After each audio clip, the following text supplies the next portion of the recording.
नमस्कार। आज हम बात कर रहे हैं अरुंधति रॉय की नई किताब Mother Mary Comes to Me a memoir.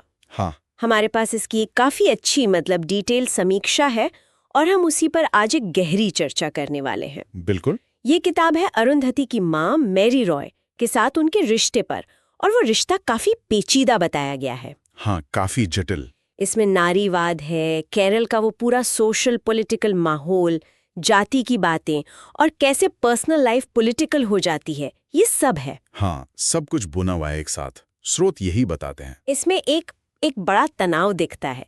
एक तरफ मेरी रॉय, वो हीरो जिन्होंने केरल में महिलाओं के विरासत के हक के लिए लड़ाई लड़ी, बिल्कुल, एक ऐतिहासिक लड़ाई। और दूसरी तरफ वो एक माँ के तौर पर थोड़ी दूर, थोड़ी डिमांडिंग और अक्सर मुश्किल। सही कहा। तो ये विरोधाभास ही शायद। हाँ, तो चलिए इसी को थोड़ा खोलते हैं, समझने की कोशिश करते हैं। हाँ बिल्कुल, ये स्रोत हमें इसे समझने में मदद करते हैं।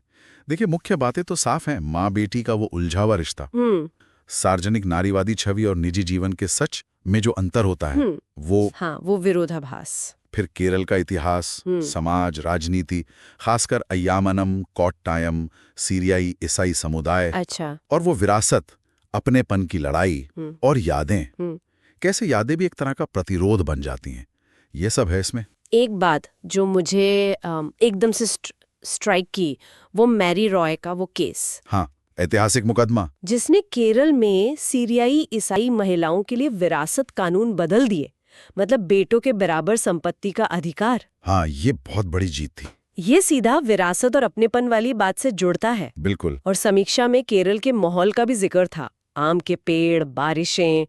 लगता है किताब में इसका बड़ा अच्छा चित्रण है। हाँ, और यहाँ मजेदार बात यह है कि ये सिर्फ एक कानूनी जीत की कहानी नहीं है, ये उससे कहीं ज्यादा गहरी है। अच्छा, कैसे? ये जमीन, घर, अपनेपन को खोने की एक बहुत ही निजी, बहुत इमोशनल कहानी भी है।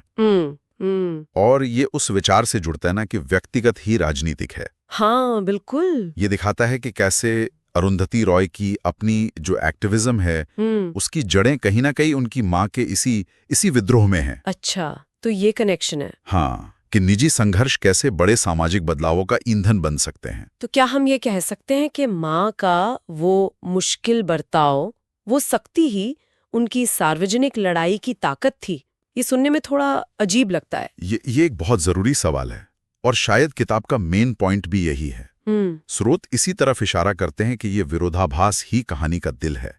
हो सकता है मैरी रॉय निजी जिंदगी में करीबियों के लिए मुश्किल रही हूं, हाँ, लेकिन उनका वही अड़ियलपन, वो किसी से न दबने वाला रवैया, शायद वही था जिसने उन्हें उस कानूनी लड़ाई में टिकाए रखा। तो मतलब अच्छा इंसान होना और एक प्रभावी एक्टिविस्ट होना, ये दो अलग बातें हो सकती हैं। हाँ, ये सोचने पे मजबूर करता है, क्या किसी हीरो का पर्सनल लाइफ में भी अच्छा होना जरूरी है, या कभी-कभी यही मुश्किल पहलू ही उन्हें वो ताकत देते हैं जो बदलाव लाती है। ये बात तो है, वाकई सोचने वाली है। और किताब के स्टाइल के बारे में भी लिखा था समीक्षा में कि वो लीनियर नहीं है। हाँ, नॉन लीनियर, कहानी सीधी नहीं चलती। अच्छा। यादों, विचारों, घटनाओं के बीच कूदती रहती है। बिल्कुल, और थोड़ी निबंधात्मक भी है, जैसे अरुंधति किसी मुद्दे पे सोच रही हैं और वही लिख दिया।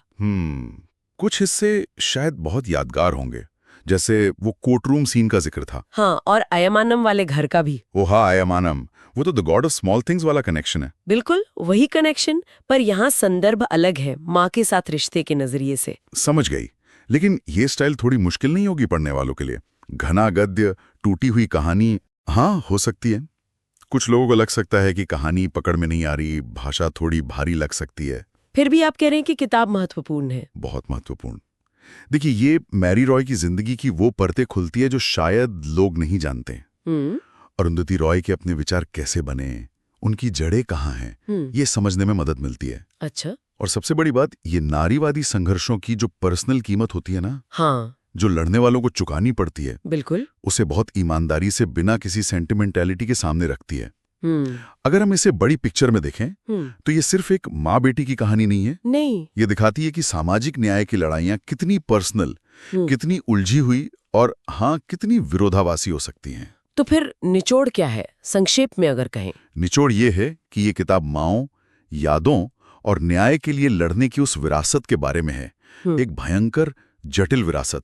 और उसके विरोधाभासों में जीने की कहानी, बिल्कुल बिना किसी लाग लपेट के, बिल्कुल। मार्मिक पर कठोर सच्चाइयों के साथ। तो ये किताब किन लोगों को पसंद आ सकती है? देखिए, जो नारीवादी साहित्य पढ़ते हैं, खासकर माँ बेटी के रिश्तों पर, उनको जरूर पसंद आएगी। ठीक है।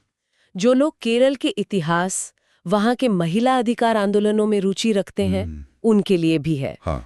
या जो अरुंधति रॉय के एक्टिविज्म की जड़ों को समझना चाहते हैं। अच्छा, हाँ, ये भी एक एंगल है। और जिन्हें वो काव्यात्मक स्टाइल वाले संस्मरण पसंद है, जिनमें राजनीति की परतें हों, उनके लिए भी एक जरूरी किताब है। ठीक है।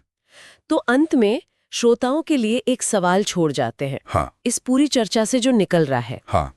कि जब हम अपने हीरोज या अपने परिवार के लोगों में उनकी अच्छाइयों के साथ उनकी कमियों, उनके मुश्किल पहलुओं को देखते हैं, वो जो विरोधाभास होते हैं, तो ये अनुभव समाज के जो बड़े संघर्ष हैं उनके बारे में हमारी समझ को कैसे बदल सकता है या शायद और गहरा कर सकता है।